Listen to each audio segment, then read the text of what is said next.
Om Namo Bhagavate Vasudevaya. Om Namo Bhagavate Vasudevaya. Om Namo Bhagavate Vasudevaya.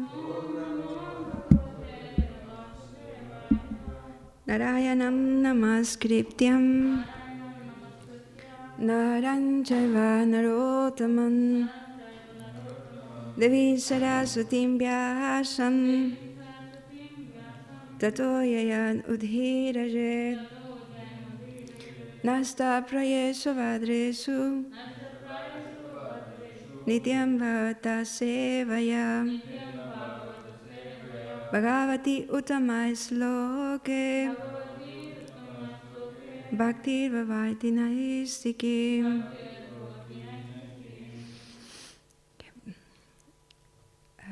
Reading from Śrīmad Bhāgavatam, Canto 5,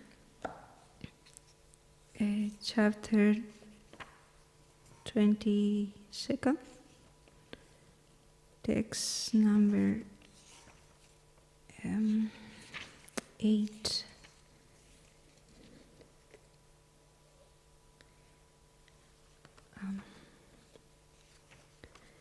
Sorry, chapter.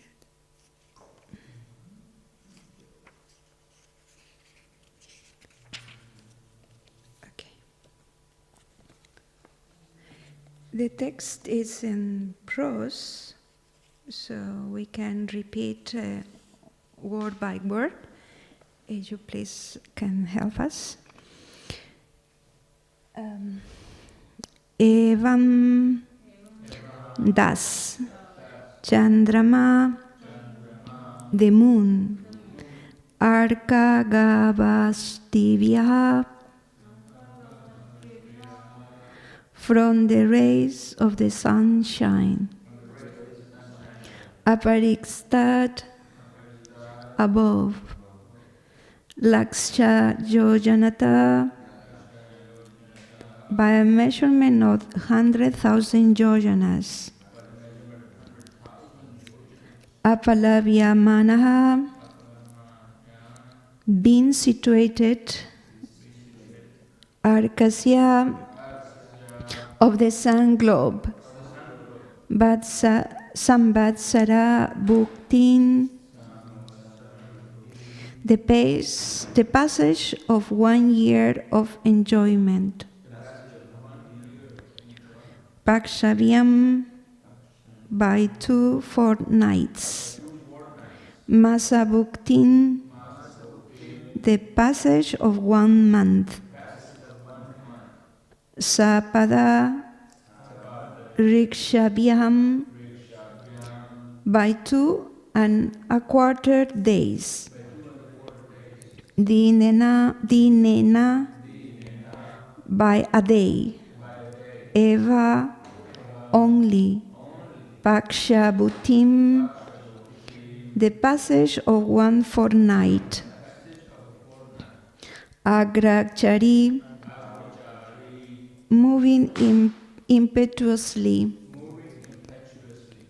Drutataragamanah, passing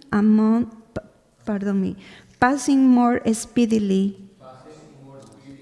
Bhunkte, passed through. Translation and purpose by His Divine Grace, A.C. Bhaktivedanta Swami Srila Prabhupada. Above the rays of the sunshine, by a distance of 100,000 yojanas, equals to 800,000 miles, is the moon, which travels at a speed faster than that of the sun. In 2 lunar fortnights, the moon travels through the equivalent of 1 samvatsara of the sun. In 2 1/4 days, it passes through a month of the sun. and in one day it passes through a fortnight of the sun.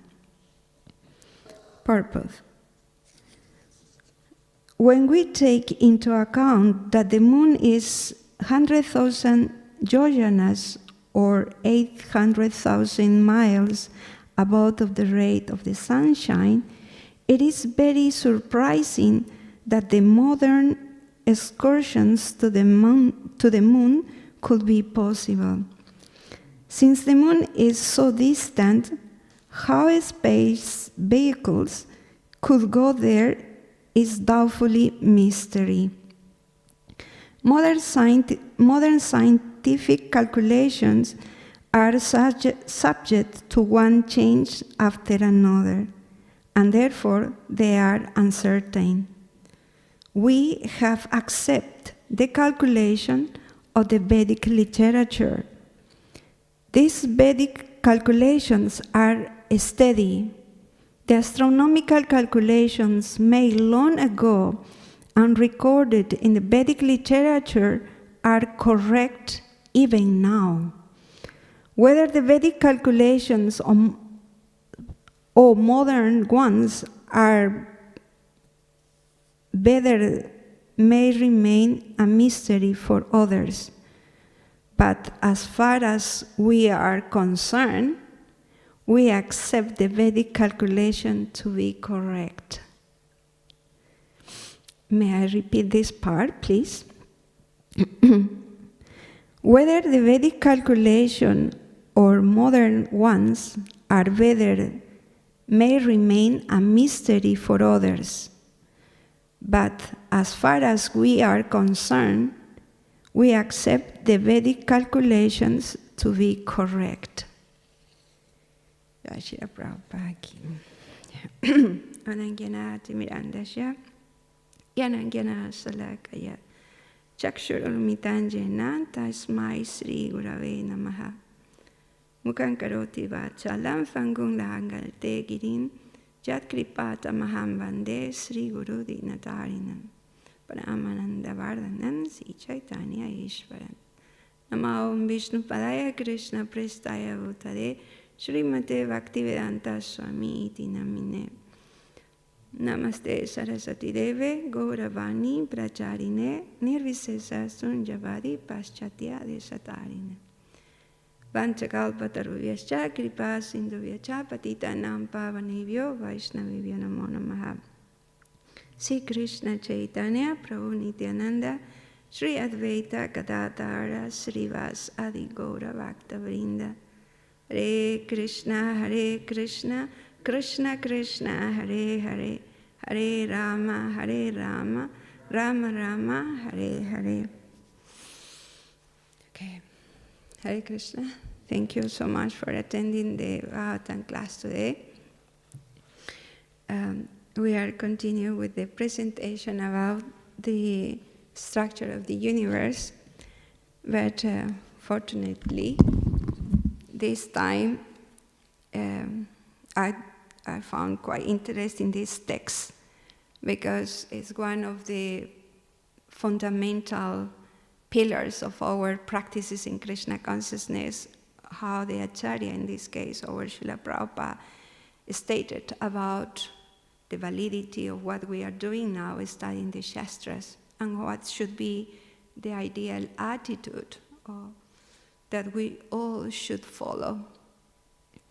In my understanding, I would like to share with you some points about how I perceive this. Perhaps you can also help me eventually to dip a little bit more in this point. Specifically, Prabhupada is stating the validity about the Vedic knowledge and his firm attitude, faith in the certainty of this knowledge that is providing here, that sometimes we can be confronted when based in our educational background, in the educational system that we receive, maybe it can be confronting when we face these kind of assertions in the Bhagavatam that doesn't make sense for us because we are not able to understand what should be the approach for us.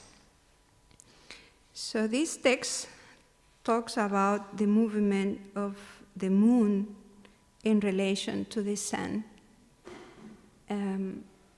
So previously we understood that the sun moved the speed of the movement of the sun is quite fast.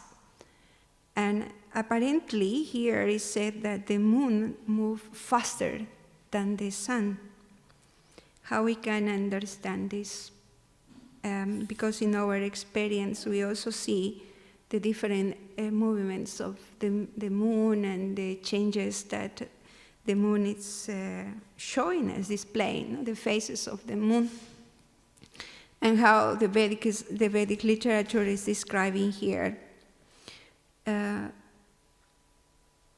we reconcile, how we can understand this point is because, for example, we have three premises for understanding acquired knowledge: is Guru, Shastra, Sadhu.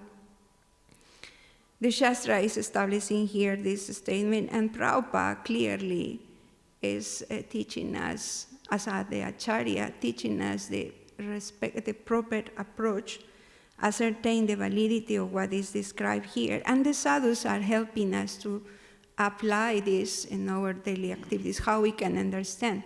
So with the help of many other devotees who were also trying to understand and working in more research about this topic and for our benefit. And for example, with the help of the Surya Siddhanta, that is another book that Bhaktivedanta Saraswati Maharaj translated, and many devotees also have access to that information that give us more light to understand how this works.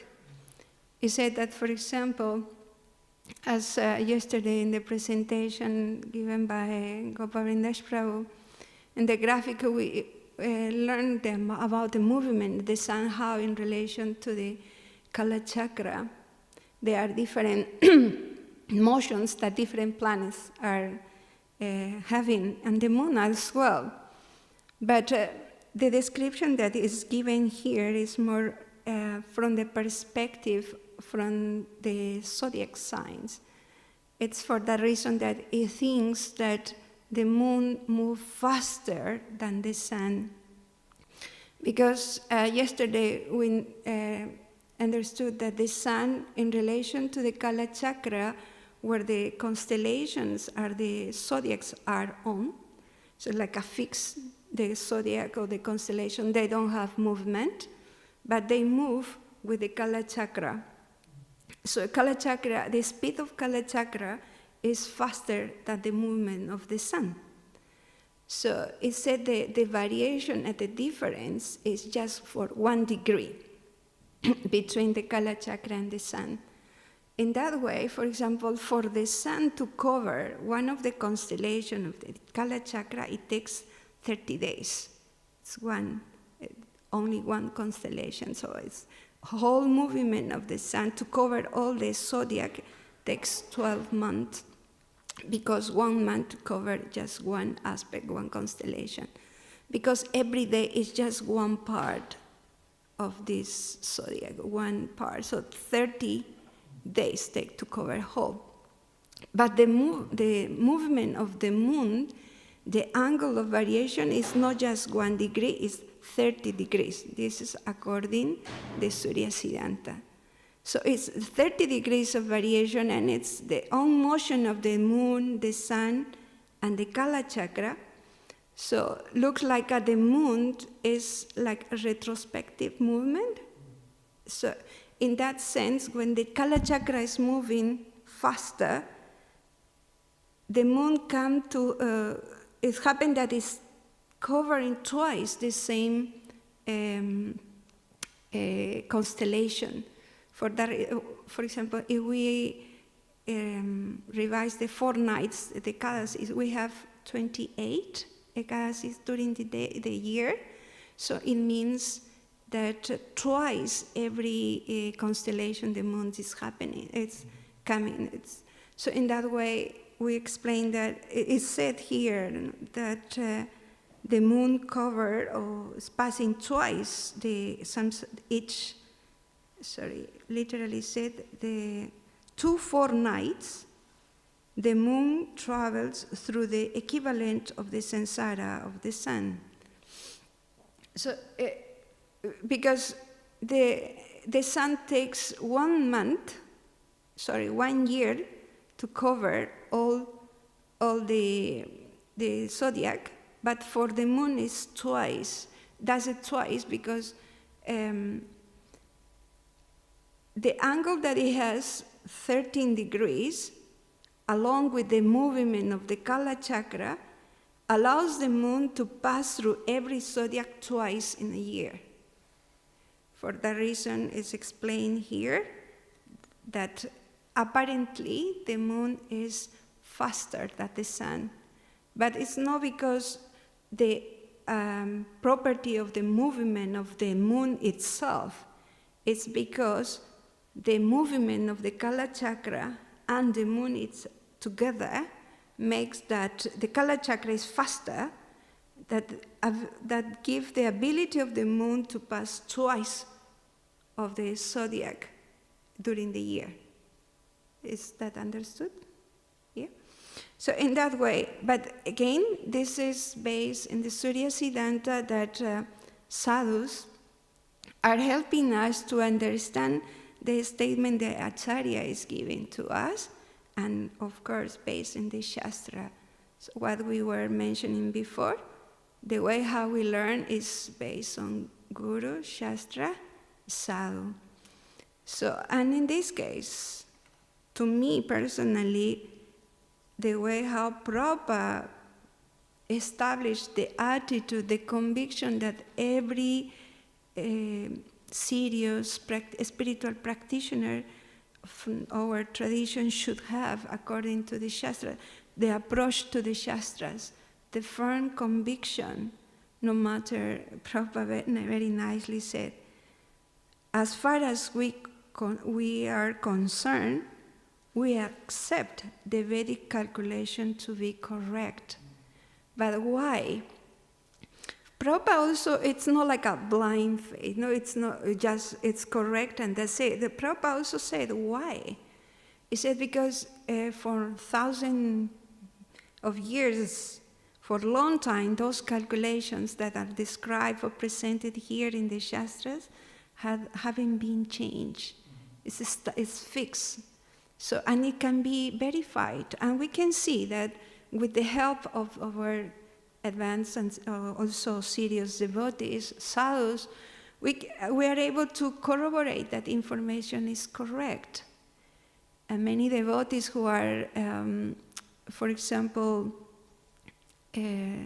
engaged in projects along with science and studying the Shastras can give us different evidence or help us to understand how this works. Like we said, Bhaktivedanta Saraswati Maharaj, by presenting the Surya Siddhanta and devotees from the BA, Bhaktivedanta Institute, also based on their background, scientific background, they help us also to understand what the Shastras are saying. So and also corroborate. It's basically ascertain that this is true. In that way, for example, I was trying to present or prepare the class today, and I came across a very important, to me, very important presentation of Dhruta Prabhu that I humbly suggest you to, perhaps if you already you didn't do it, you already did it, or you don't. It's a presentation that Dhruta Prabhu did it on 4th of September. And the title is the Multidimensional Universe of the Vedas, and the Vedic Cosmology. It's the 4th of September 2021. And it's a very interesting presentation based on this aspect of the cosmology, Vedic cosmology, where Karma Prabhu says that actually the Vedas, or the Vedic cosmology, main purpose is to help us to address three main questions: who we are, where we are, and where we should be going. Because if we don't understand who we are, we as our real identity, so we won't be able to act in our self-interest, because again, we don't have real understanding who we are. And the current, the modern scientific knowledge has a different understanding who we are, and in that way is the apparent contradictions that we are experiencing, or perhaps cause of doubts of what we are facing right now, or difficulties to understand and accept the statement of the Shastras. The most of us, we have exposure to the educational system where it's based on the modern scientific philosophy of nature, where, for example, that according to the reductionist worldview of nature, according to science, it's said that we are just matter. We are not a spirit. Our identity is just a matter.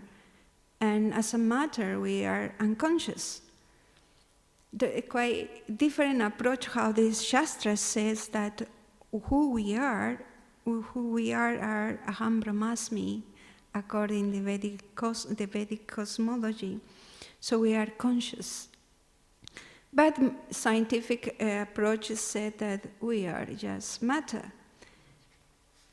Karma Prabhu said in his experience visiting one museum in South Africa, the museum is an invitation to know yourself, discover yourself, he said.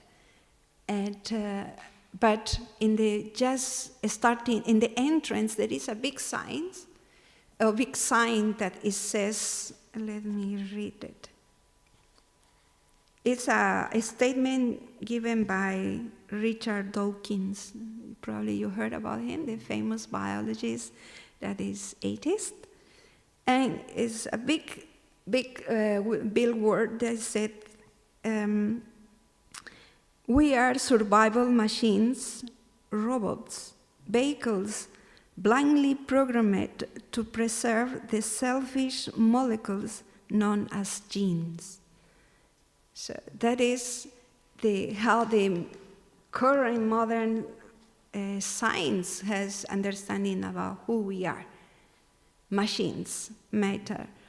So if you allow me to revise a little bit how the scientific method has been built at the philosophy of nature, the current philosophy of nature that most of us has been exposed, and unconsciously have an understanding about our identity, about the nature.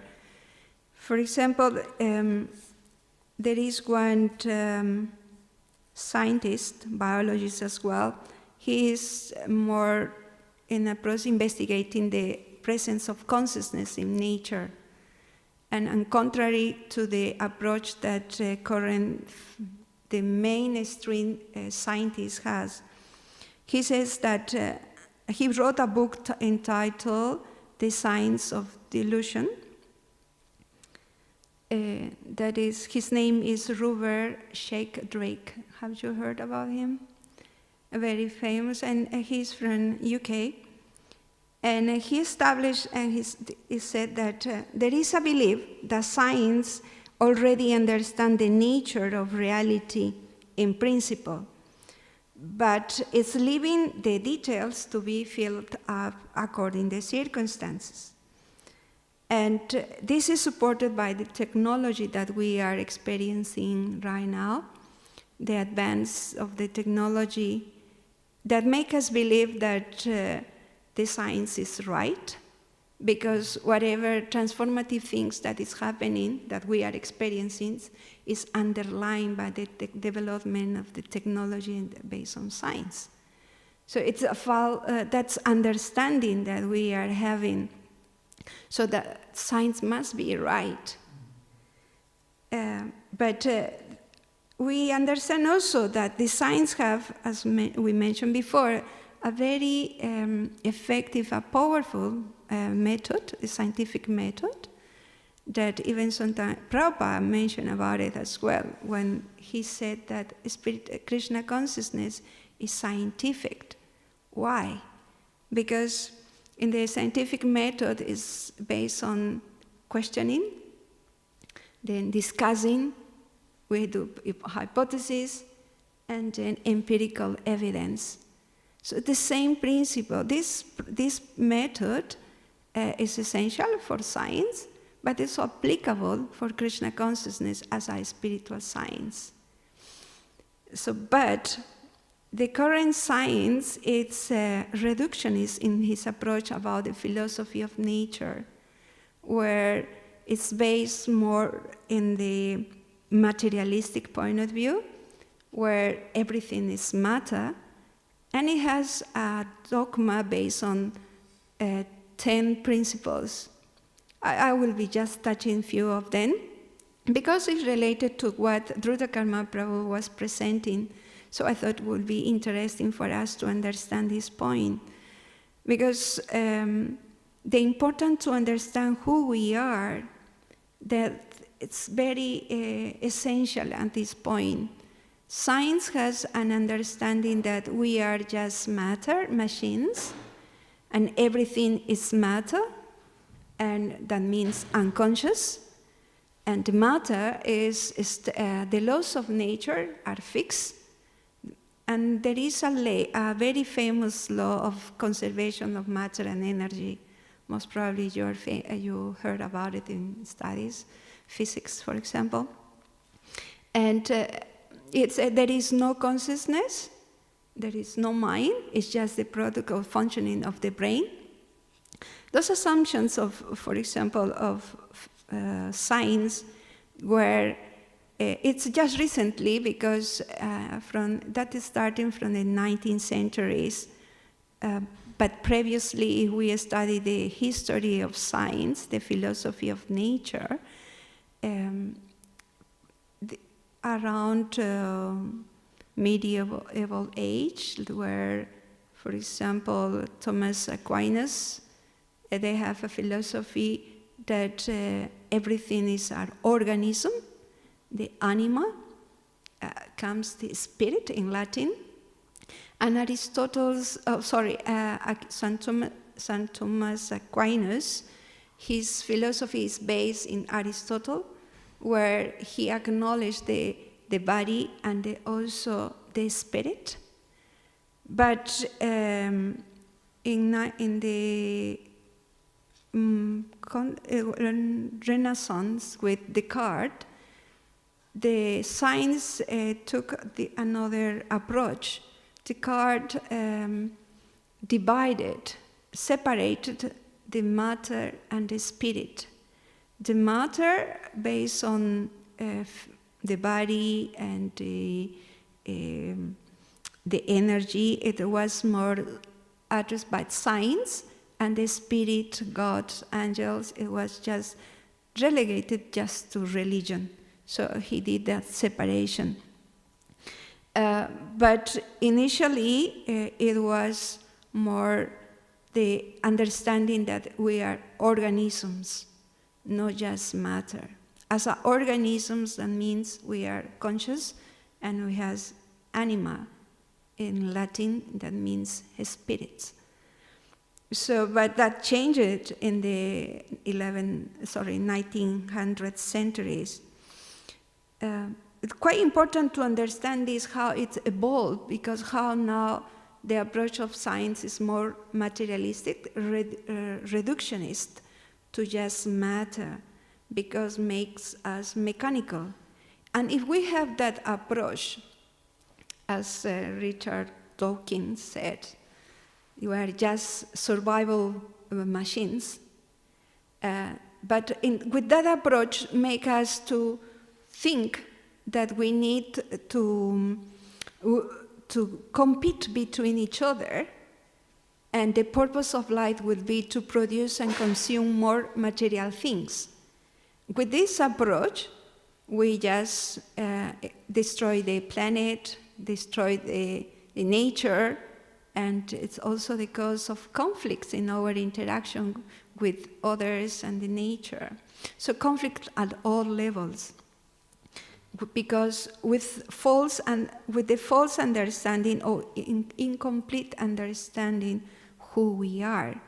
And the Shastras, as Rudrakarma Prabhu nicely presented, is the purpose of the Shastras, of Vedic knowledge, Vedic cosmology, is to understand who we are, where we are, and where we should go.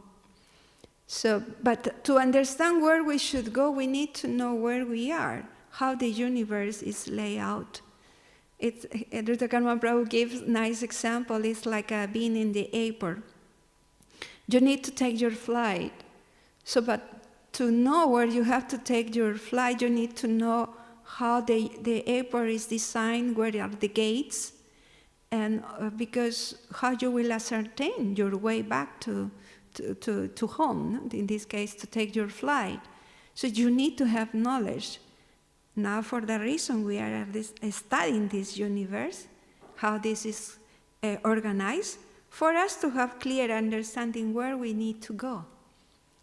So it's, to me personally, I consider very nice example, the analogy of the airport, and also how we can approach the study of this complex knowledge. Yesterday, some devotees mentioned it's very complex. What is the purpose of that? And why? So nicely presented by Rudrakarma Prabhu. And we can also understand how the fallacy of the current scientific approach about science itself, because as we mentioned before, it has some dogmas, like, for example, the conservation of matter and energy. And yesterday also was a nice presentation where at one point is said that the scientists themselves acknowledge that the whole creation, what we know about the whole universe is just a very tiny fraction. It's 5%. It's 95% is dark matter and dark energy. So how that can come from? So Rupert Sheldrake, that biologist that is studying the consciousness, he mentioned that, for example, with the laws of nature, according to science, the nature is stable, doesn't change. Well, sorry, doesn't. It's fixed the amount of the matter, so only can be transformed, but it's fixed. The matter doesn't become, it cannot be destroyed, but can be transformed. But the amount of matter is there. That as a fixed laws of nature. But unfortunately, according to the studies of physicians, they try to understand some laws. For example, in 1980, they discovered different galaxies. And these galaxies, the behavior of these galaxies doesn't comply with what the laws of gravitational laws ascertain. So in order for them to make sure that, because the laws of gravity are real for physics, for modern science, they are true, so how they can make the balance of the equation, so they have to justify with, or must be other energy that we are, or matter that we are not able to see. So for that reason, it happened that they assume that dark matter is present there, because otherwise how you will justify that the laws of gravitational laws are not working with the behavior of those galaxies. So how you can make that balance, that equation is just adding more matter, dark matter, so that in that way the laws of gravitational laws will be balanced. So that is, so how much matter is just whatever is needed, you just add it. But at the same time, that also, it's based only in the philosophy of nature as the universe as a closed system that is slowly expanding. But recently, in 1990, there is a discovery that the universe is not slowly expanding, it's faster. So how that happened? The only way to understand that it should be that there is a dark energy that is forcing the universe to expand. So otherwise, how you will justify that? Because the laws of gravitational laws are fixed and true. That's based on science. But themselves are facing some difficulties to how to reconcile with what they are believing, with the new discoveries. So at the end, it's more matter that there is more matter than initially was. So, but one of the dogmas is that matter is the same. So now it turned out that there is more matter than it was originally. So some contradictions that are happening right now in science, and in one of them is one of those doubts or big problems or hard problems is the way how it's defined for scientists, the study of consciousness. Because for the scientific, materialistic scientific worldview, we as a matter are unconscious. We have no consciousness. And whatever happens in the brain, the mind, is just product of the different chemical products that is happening in the brain. And consciousness is just an illusion. But if we study a bit more, illusion is a state of consciousness. So imply the existence of consciousness. Otherwise, how will it be illusion?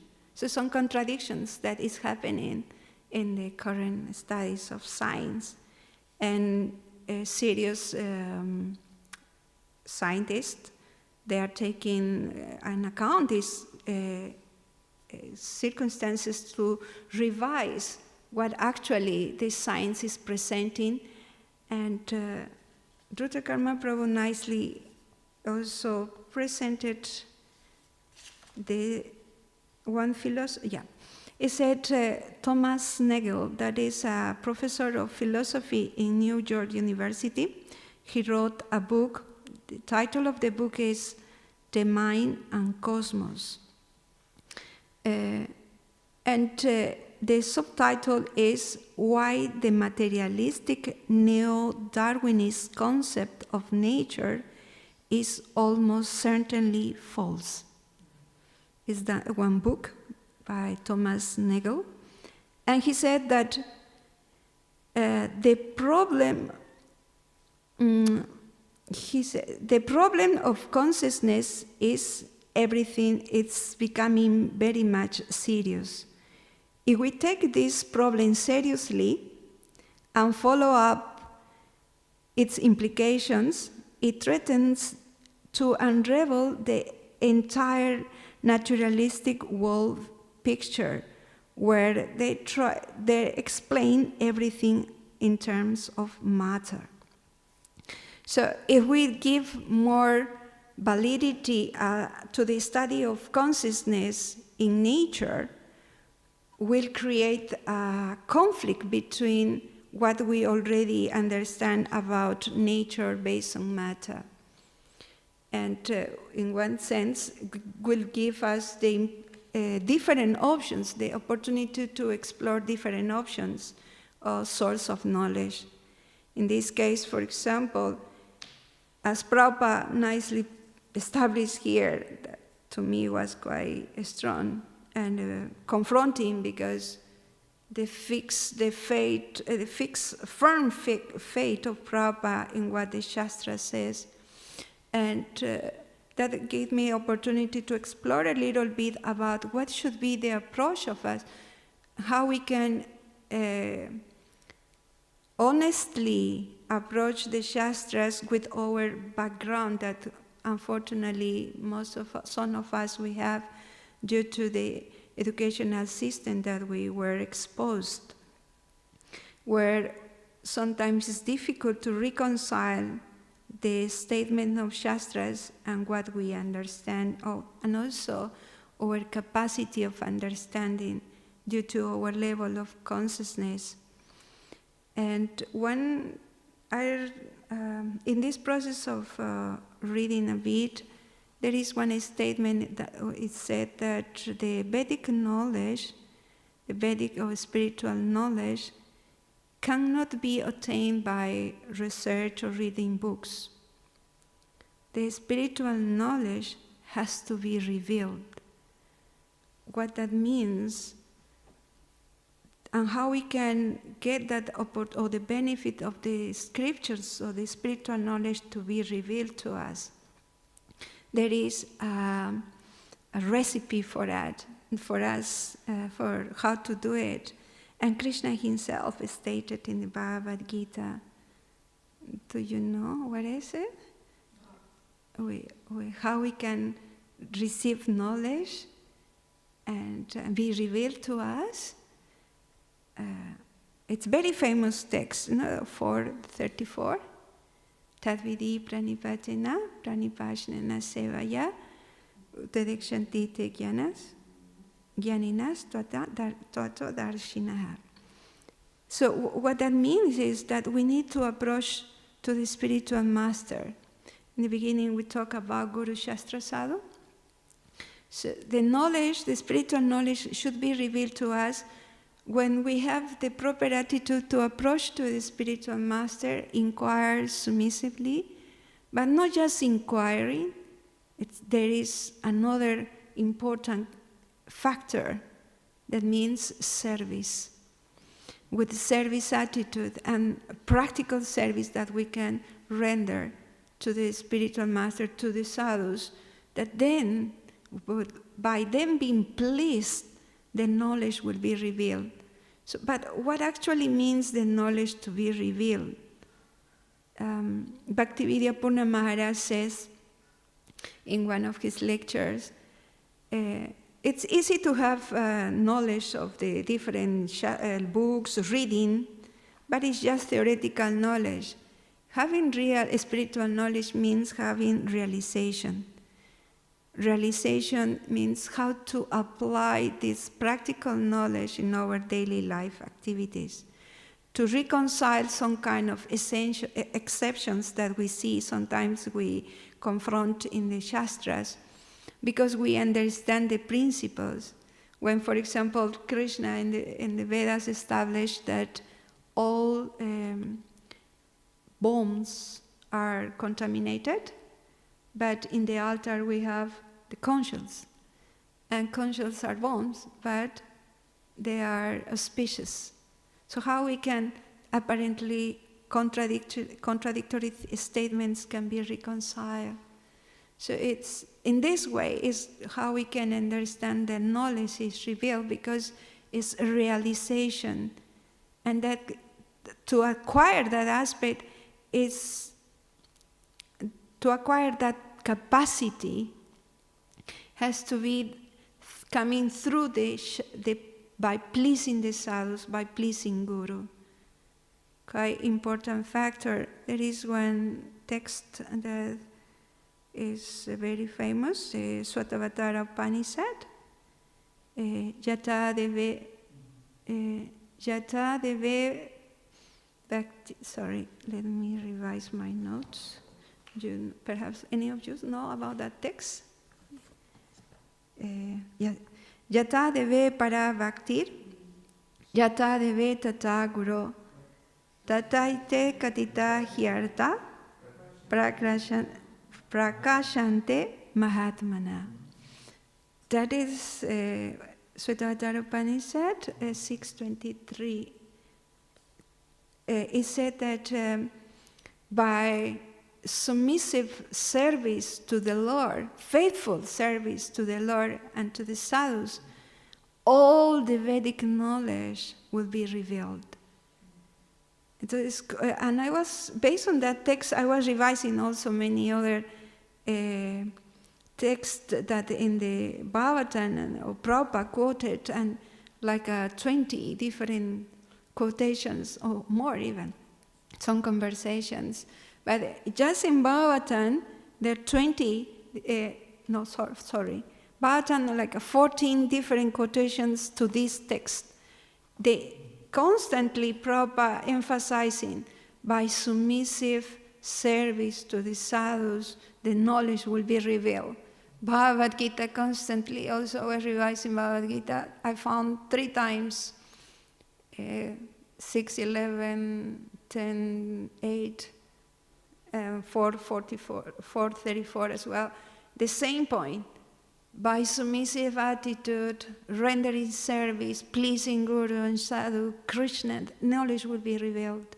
It's not like we will endeavor constantly to read ourselves, okay, well, I can do it because sometimes I have the tendency, okay, I will read and get knowledge, but it's just book knowledge, theoretical knowledge. The real knowledge, the real understanding will be revealed, and that depends on our level of consciousness as well. Well, this is what I thought in presenting today. If you have any comment and questions, I humbly request you please to present if you have any. Yes, Madhu. Comment that there's no time to read the books either. The amount of books, the lectures, and yeah. So that's very Okay, interesting. Yeah, you said that there is not enough time to read the books. Perhaps it's not enough our lifetime, yeah, to read all the books and get the knowledge. Yeah, and so that verse is important to understand that the essence will be revealed if we do service to books. Yeah, and for that reason it's important to understand that that knowledge will be revealed by serving Guru. Yeah, another way, because if we just trust in our capacity to read all the books, this lifetime won't be enough. You said that? So the only option is to serve the Gurus. Yeah. Thank you for that comment, Mataji. Any other comment? Yes, Prabhu. Mataji, you mentioned about the Kala Chakra. Can you explain what is it? What is the Kala Chakra?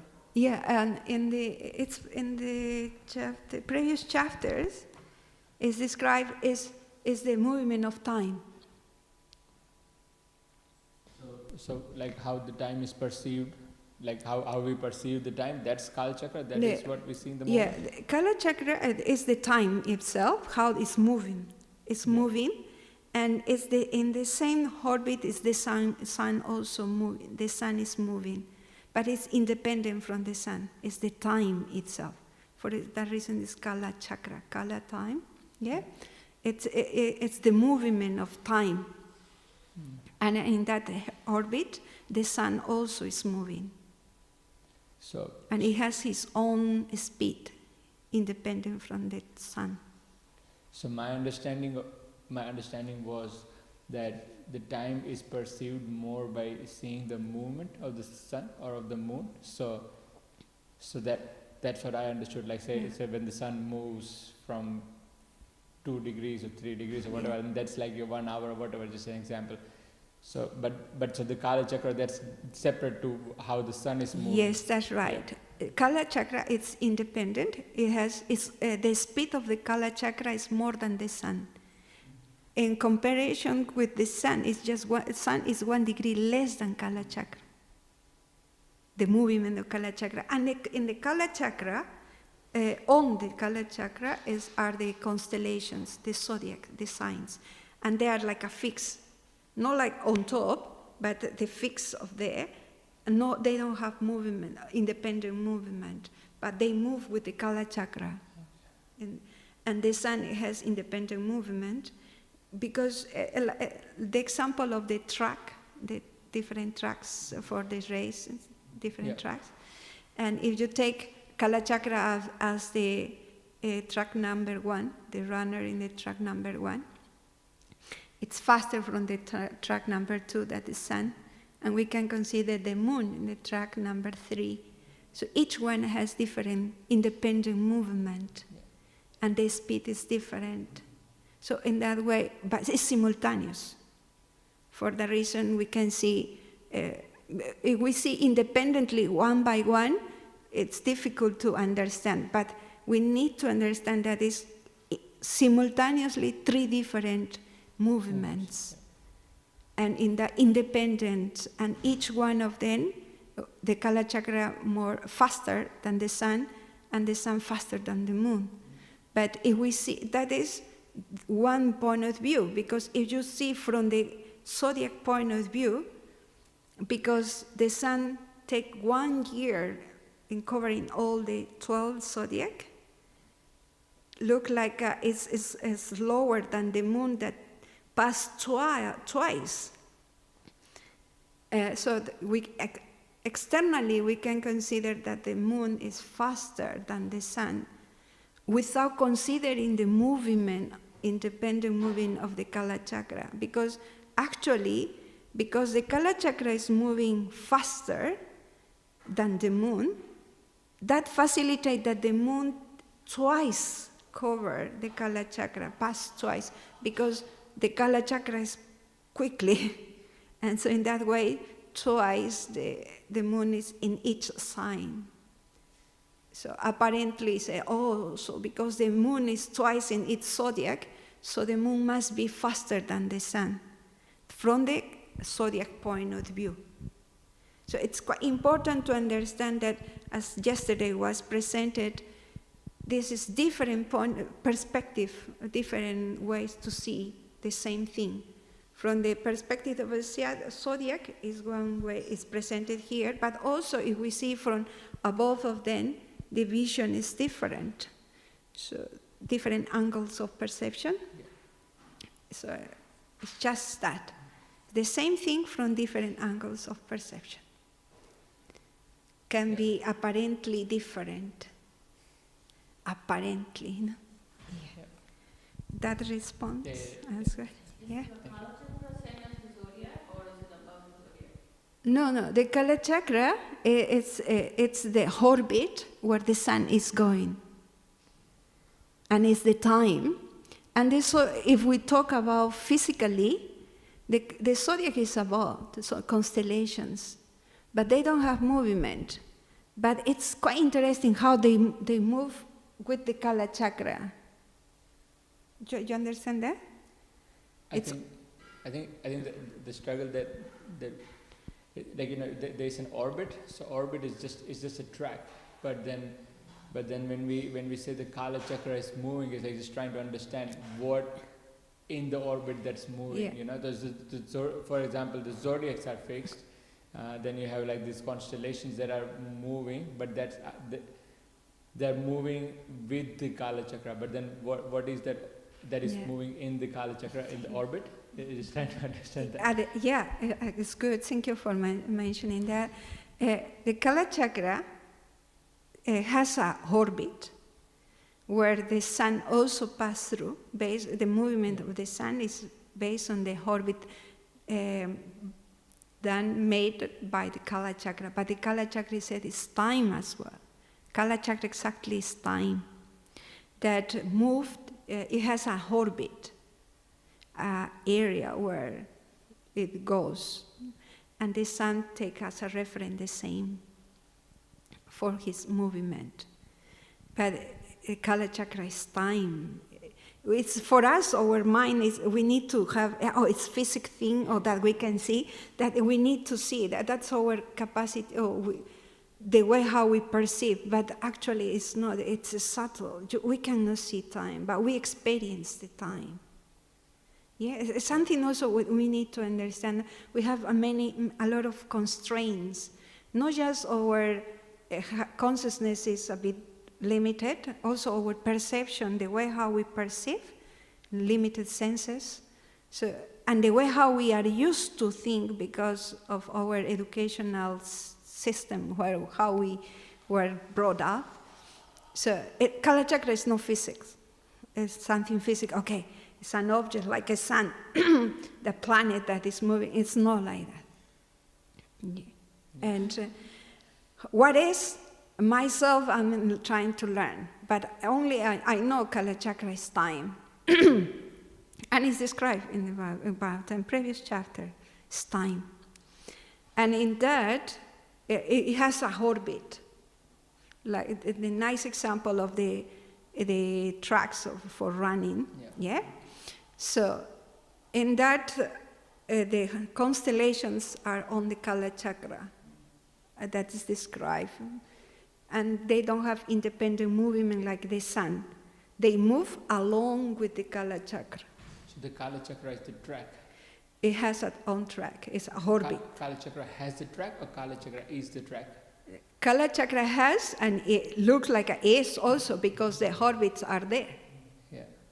And they move along with the Kala Chakra because they don't have independent movement. And the way how the Kala Chakra moves is faster than the sun. That's also, it's on three different speeds if we want to consider. For that reason, the runners in different tracks. So the only thing that to me at this level, it's easy to understand the Kala Chakra is the runner in the track number 1, and is faster than the runner in the track number 2, that is the sun. And in this case, because we are studying the moon, so we have another runner in the tracks number 3, and is slower, in 30 degrees slower, is said, according to Surya Siddhanta. So they are all together, moving simultaneously, but different speeds. Yeah? It's the only way how can I reconcile at this level, and it's what I understand. Yeah. And I was listening from other devotees as well. Yeah. I hope that helped a little bit. Yeah? Yes, Matt.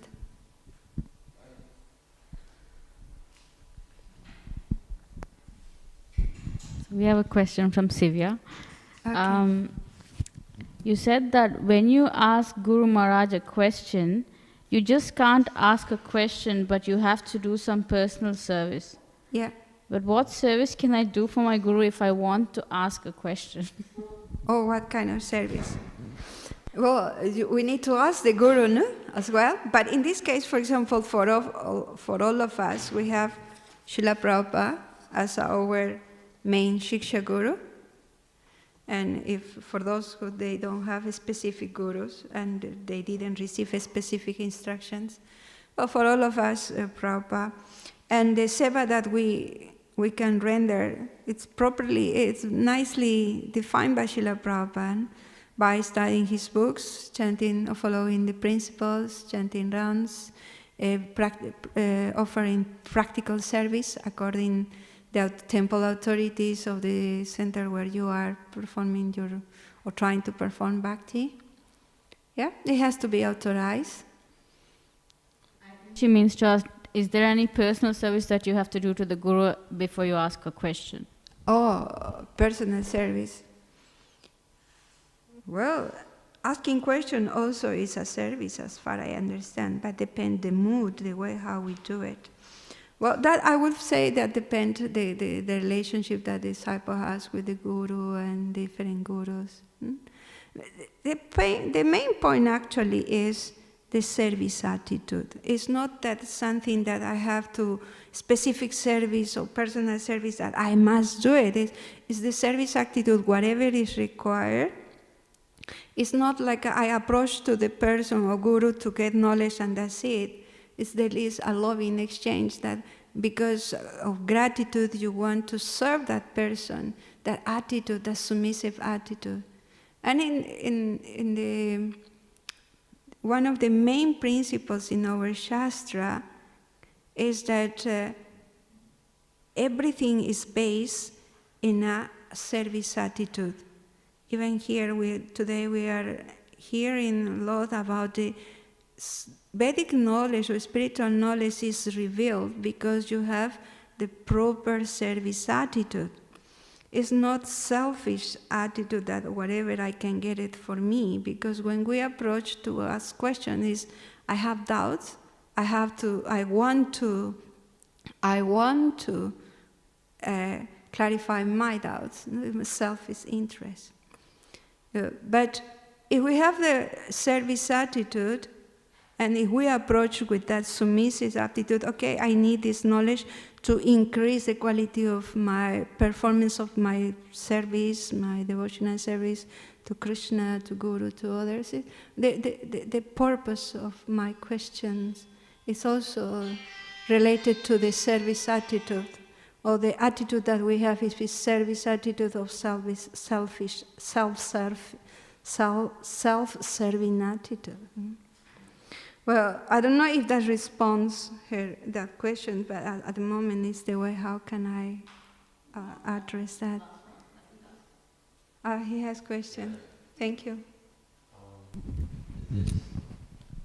Is that also why there's scientists that don't believe in the existence of the soul? Because they don't have so much a service attitude, so they can't have this realization.